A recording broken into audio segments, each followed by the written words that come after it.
Hello there you guys, welcome to one of my videos. Going to be giving you my predicted 11 for Manchester United's game against Man City.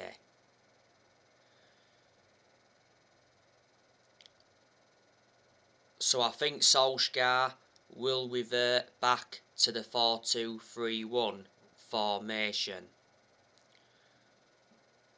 Obviously, in the last two games, Solskjaer has gone with the 3-5-2 formation. So, in goal, I'm going to go with David De Gea. De Gea was in goal in the 2-2 draw against Atalanta recently. De Gea should have saved Atalanta's opening goal by Josip Illich. That's probably the first real mistake he's made so far this season. He was blameless for Atalanta's second goal. And he did make a couple of good saves against Atalanta. De Gea was in goal in our last league game against Tottenham. De Gea had very little to do in that game, but I do recall him making a poor clearance.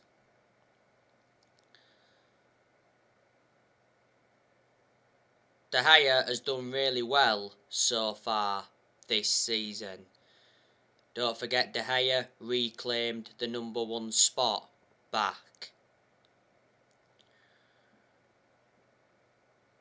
In the summer, he decided to cut short his holiday by 2 weeks to fight for the starting place, and he came out and said that he's determined to fight for his Man United future.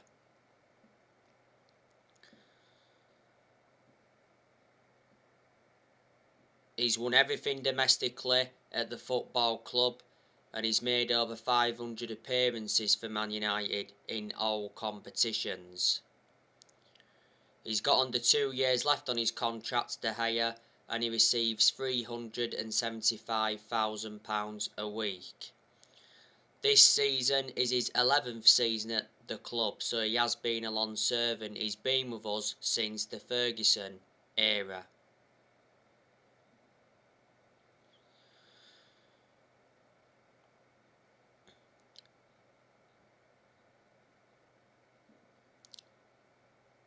At right back, I'm going to go with Aaron Wan-Bissaka.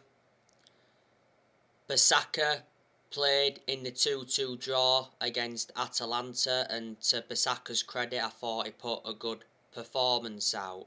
He's been in scintillating form recently.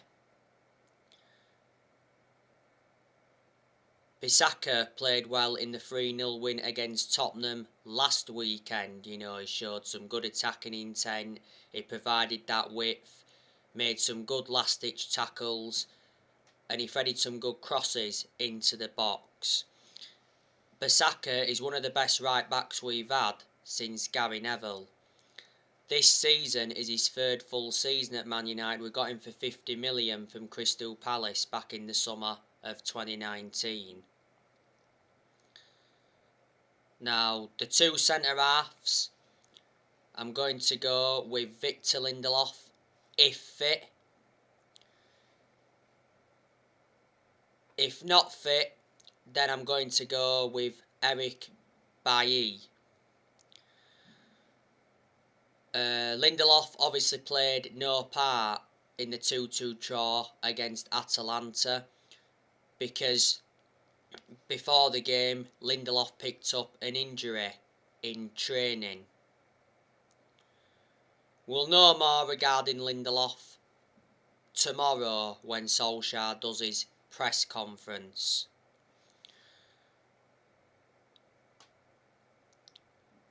And I think the other centre-half will be Harry Maguire. Eric Bailly, I want him to play in this game against Man City. Bailly played in the 2-2 draw against Atalanta recently, and what a performance Eric Bailly put out. He made some good interventions and he made some very good blocks. It was the first game Eric Bailly played since the Carabao Cup game against West Ham earlier on in the season.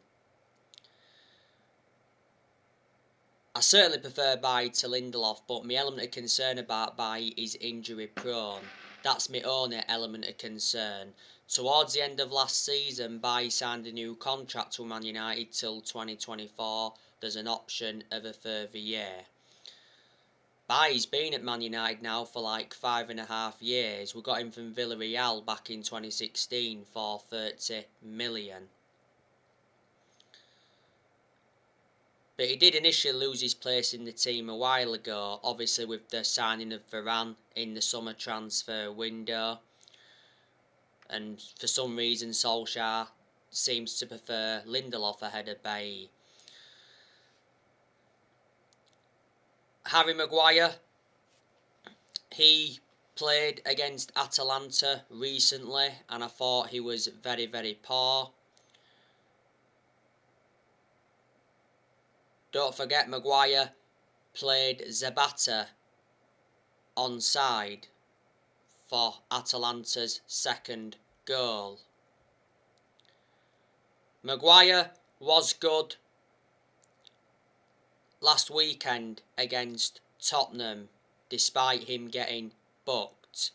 Probably his best performance so far this season. Maguire hasn't been that good since he came back from that calf injury. He certainly shouldn't have played in the 4-2 defeat to Leicester earlier on in the season. I heavily criticised Solskjaer for playing Maguire against Leicester because Maguire wasn't fully fit. Solskjaer rushed him back too soon. Towards the end of last season, Maguire had ligament damage in his ankle. Manchester United overpaid for Maguire, got him in a deal worth 80 million. So he's the most expensive centre-half in the world at the moment and the second most expensive signing at the club behind Pogba.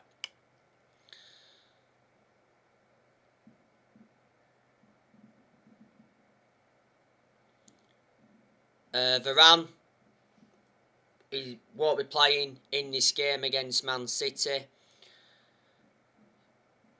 Varane came off injured in the first half against Atalanta.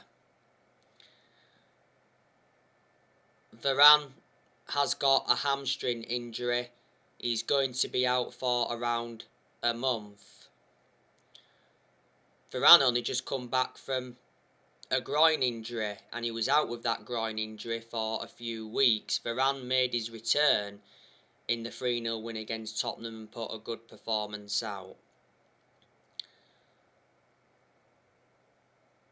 So revert back to what I said, the two centre-halves will be Bailly or Lindelof alongside Maguire. At left back, I'm going to go with Luke Shaw. Shaw's been out of form so far this season. His best performance so far this season was the 3-0 win against Tottenham last weekend. Luke Shaw was absolutely superb last season. He was far superior last season to how he has been so far this season. I'm sure as this season goes on, Luke Shaw will regain his form. Shaw's been our first choice left back for a while and he still remains our first choice left back despite the arrival of Tellez.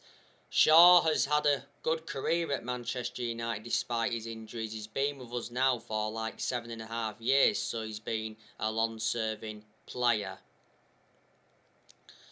Earlier on in the season, Shaw had a minor injury and he also had illness. He's got under 2 years left on his contract at Man United. At one point, it did say Man United were in the process of extending Luke Shaw's contract.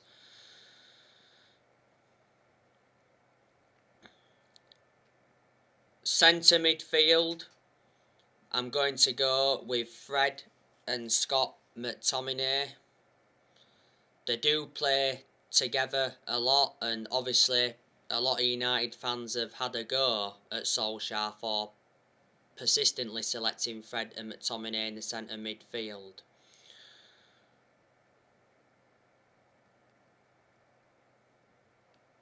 Fred didn't play recently against Atalanta. I've got my reservations about Fred. We overpaid for Fred. We got him in a deal worth 52 million from Shakhtar Donetsk. I've got to make an admission though regarding Fred. I thought he was an exceptional player during his time in Ukraine. I want Man United to sell Fred next year. Fred though did quite well in the 3-0 win against Tottenham last weekend, to his credit. As for McTominay, I think he needs more time at Manchester United. You know, he's still young, he's got a lot of development in him. McTominay has been part of the club for a long time.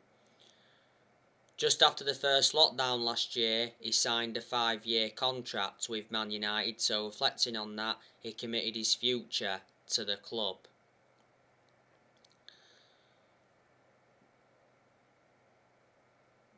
The attacking midfielder, I'm going to go with Bruno Fernandez. Bruno Fernandez obviously played in the 2-2 draw with Atalanta. He had a good game.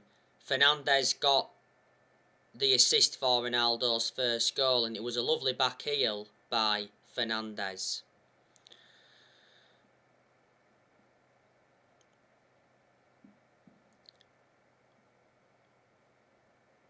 Last weekend, in the 3-0 win against Tottenham, Fernandez's contribution for 2 goals was world class.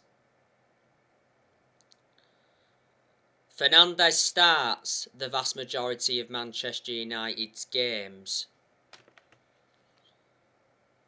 and he's been consistent in a lot of games for Man United, but on the other side of things, there's been quite a few games where he's looked off the pace. But he's one of our best players, and he's one of the best signings we've made since Ferguson retired. Fernandez has been a Manchester United player for almost 2 years. We got him from Sporting Lisbon back in January 2020. Last season, he won Player of the Year, and he's won Player of the Month quite a few times, reflecting on his good performances. And earlier on this season, Fernandez made it clear that he wants to stay at Manchester United. And when he first came to Man United, he said he's come to Manchester to win trophies. Earlier on this season, it said Fernandez was close to signing a new 5-year contract with Man United worth £250,000 a week with the signing of Ronaldo.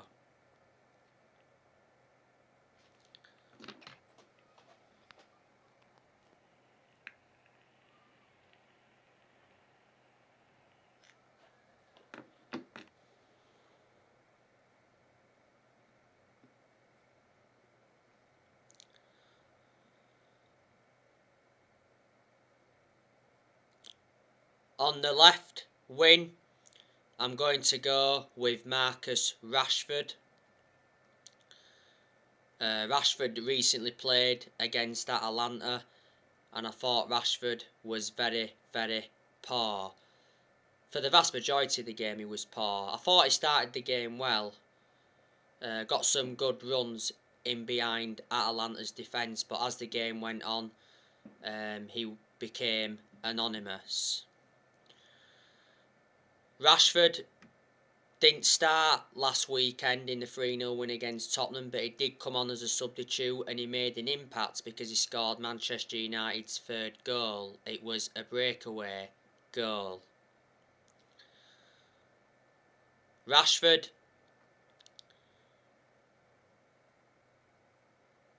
scored in the 3-2 win against Atalanta at Old Trafford earlier on in the season.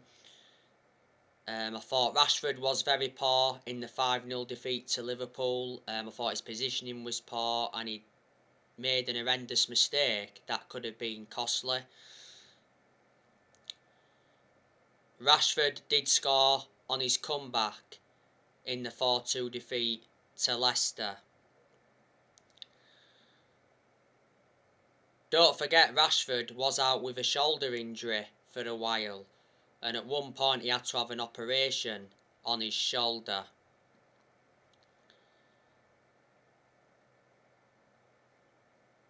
Rashford's been part of the club for a long time. He's been a United player since the age of 7 and he's been in our senior squad since 2016.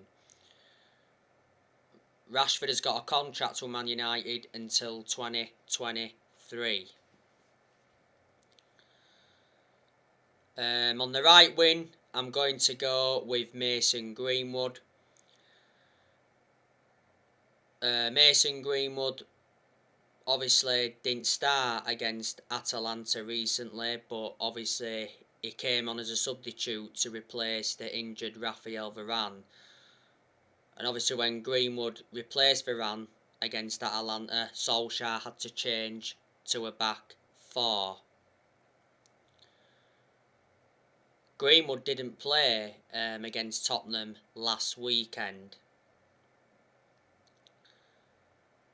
Greenwood has scored, 4 goals in the league so far this season. He scored a stunning goal in the 4-2 defeat to Leicester. Don't forget Greenwood did go a while without scoring at one point, but despite that, he's been an absolute revelation since he broke into our senior squad. Greenwood made his senior debut for Man United back in 2019. He's been a United player since the age of 7, and last season he signed a new 4-year contract.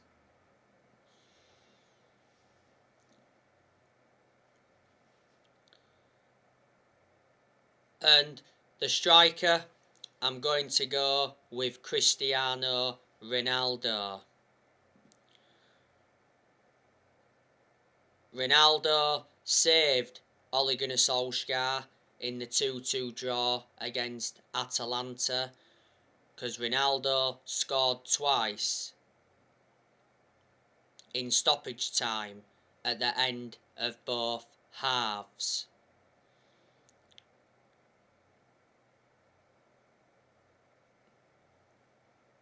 Ronaldo scored the winner in the reverse fixture against Atalanta at Old Trafford. Ronaldo also scored a very good volley in the 3-0 win against Tottenham last weekend. He also got an assist in that game against Tottenham. That was Ronaldo's first assist since he re-signed, and he also had a goal disallowed. Ronaldo has now 9 goals in all competitions since he re-signed.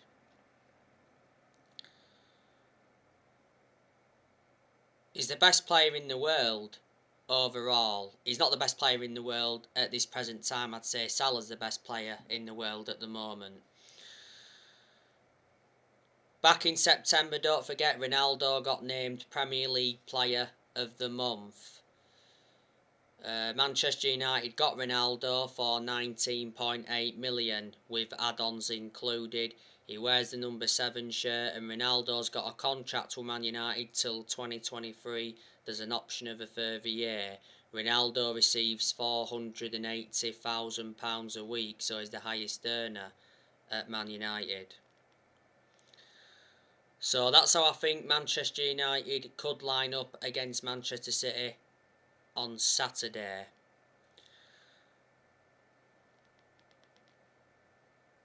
Obviously, Paul Pogba will not be playing any part. Pogba's got 2 games to serve out of the 3-match ban he got. Don't forget, Pogba got sent off in Manchester United's 5-0 defeat to Liverpool. The reason he got sent off was for that 2-footed challenge on Naby Keita. Pogba didn't start against Liverpool, and I heavily criticised Solskjaer for that because I thought Pogba should have started against Liverpool.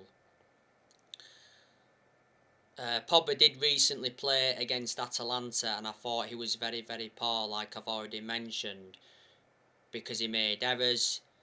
There was one error he made that could have led to an Atalanta goal, and he just looked very sloppy. Reflecting on that, he got heavily criticised.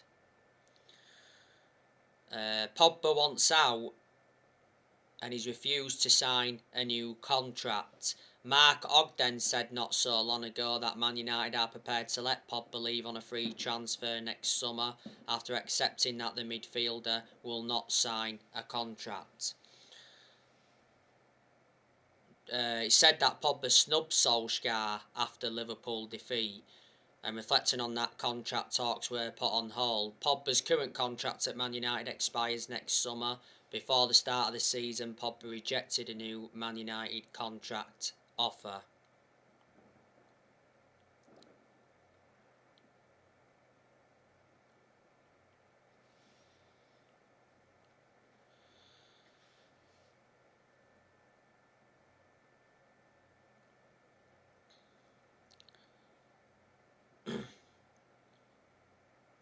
This game against Manchester City could be Ole Gunnar Solskjaer's last game as Manchester United manager. If Manchester United lose to Man City, there's a very good chance that Solskjaer will get sacked. As you all know, Manchester United are coming into this game on the back of a 2-2 draw against Atalanta.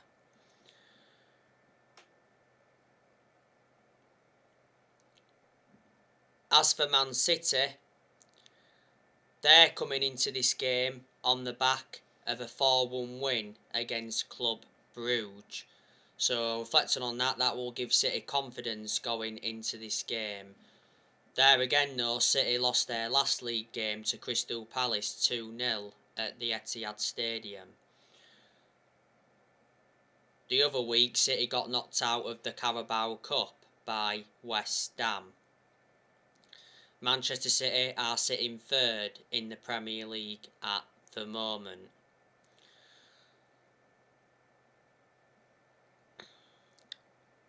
Manchester City have got a very, very good manager in Pep Guardiola. Guardiola's won a lot of trophies in his managerial career. Pep Guardiola has been Manchester City manager for 5.5 years because City appointed Guardiola in back in 2016. Last season, Guardiola signed a 2-year contract extension.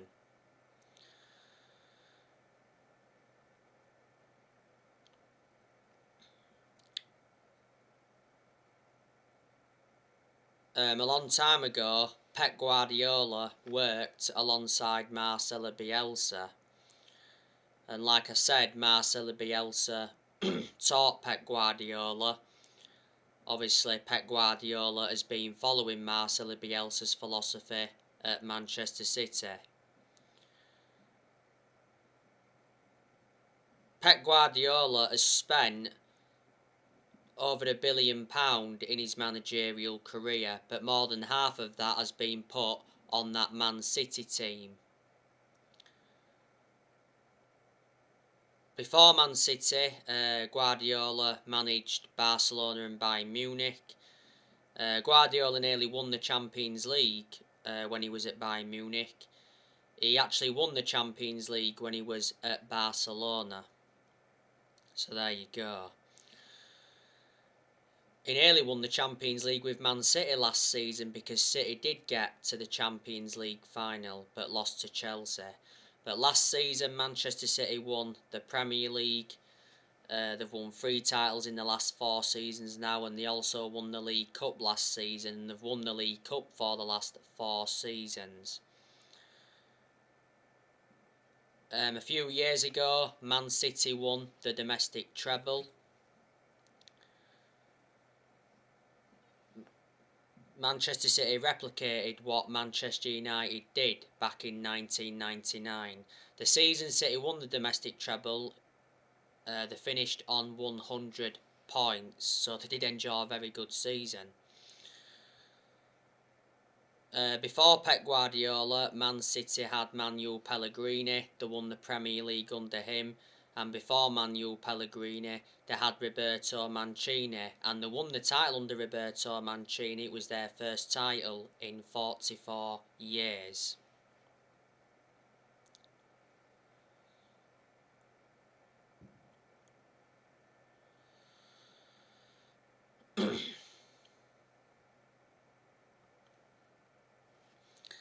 Like I've mentioned that though on the preview, Manchester City have got a very, very good squad.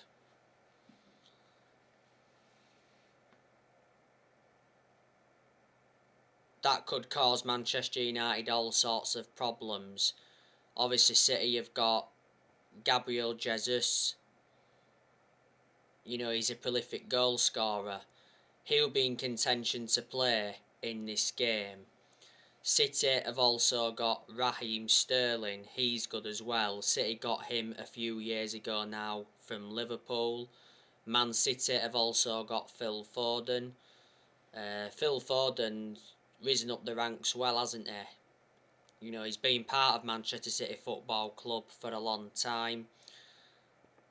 City have also got Riyad Mahrez. They got Riyad Mahrez a few years ago from Leicester. He's good. City have also got Ferran Torres, but Ferran Torres won't be in contention to play in this game because he's out with injury until January 2022.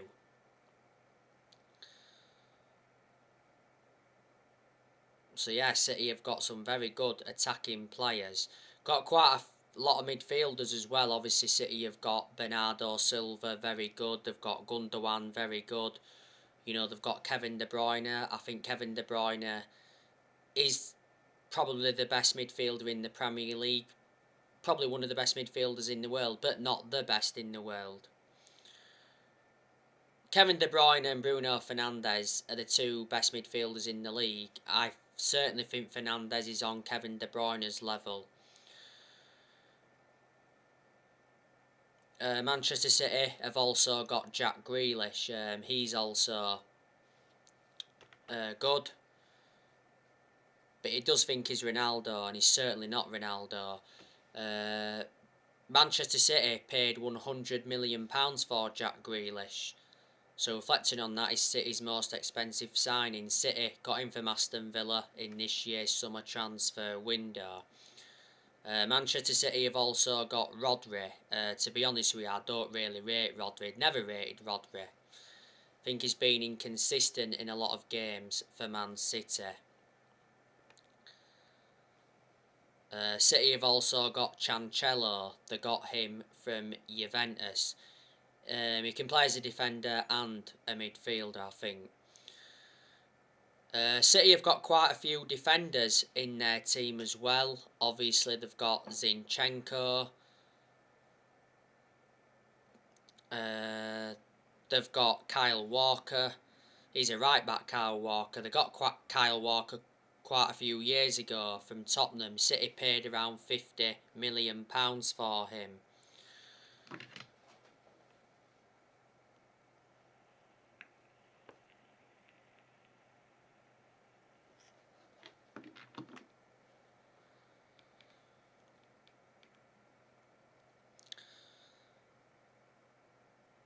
City did have Benjamin Mendy, but they've no longer got him now. I think he's been released by Man City. Benjamin Mendy was injury prone anyway. City have got quite a few centre-halves in their team. Obviously they've got John Stones. He's very good, John Stones, now. I didn't used to rate him before, but I do rate him now. I remember John Stones when he was an Everton player. City have also got Ruben Diaz. He's good. They've also got Laporte, but Laporte won't be playing in this game on Saturday because he's suspended. He got sent off in City's 2-0 defeat to Palace last weekend. City have also got Nathan Ake. He's another centre-half. But Nathan Ake doesn't really get in City's team. City did get Nathan Ake from Bournemouth. So there you go. And obviously Man City's first choice goalkeeper is Edison. He's a very good goalkeeper. You know, he's not the best in the world, but still good. I think City's second choice goalkeeper is Zach Steffen, and they've got another goalkeeper called Scott Carson. They got Scott Carson in this year's summer transfer window. Like I've mentioned, City have let quite a few players go. Aguero left Man City at the end of last season to go to Barcelona. Eric Garcia, is it? He also left Man City in this year's summer transfer window. City let Dzeko go, was it a few years ago now? That's Edin Dzeko. They also let Leroy Sané go as well. I think City should have kept Leroy Sané. I think they made a mistake getting rid of him because he was good at City. Anyway, he went to Bayern Munich from Man City. City also offloaded David Silva. He went to Real Sociedad from Man City. City also offloaded Vincent Kompany quite a few years ago now. He went to become manager at Anderlecht when he left Man City. And City also let Otamendi go.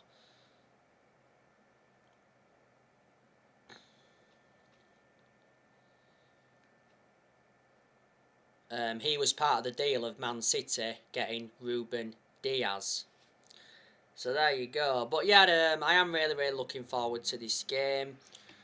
Like I said to you, Solskjaer has beaten Pep Guardiola about 4 times now as Manchester United manager. But on the other side of things, Guardiola's beaten Solskjaer a few times.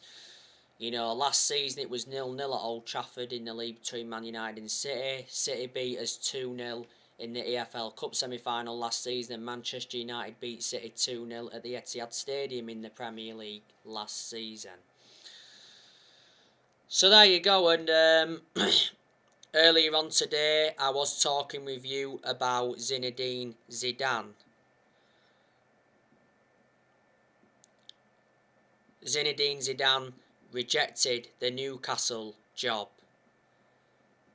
as he's monitoring the Manchester United and France jobs. El National said that Manchester United have held talks with Zinedine Zidane. Reports from Spain did say earlier on this season that Zinedine Zidane is not interested in becoming Manchester United manager if Solskjaer gets sacked, and Zidane's made it clear that he's enjoying life away from football management. But I'd certainly take Zidane at Man United. He's an elite manager and he's far superior to Solskjaer. Did very well when he was Real Madrid manager. Zidane, you know, won a lot of trophies with them. So reflecting on that, he's got a good pedigree behind him. So anyway guys, back with more videos tomorrow. Drop your comments, likes below on the channel. If you do, consider subscribe as always, and take care. God bless. See you all again very soon.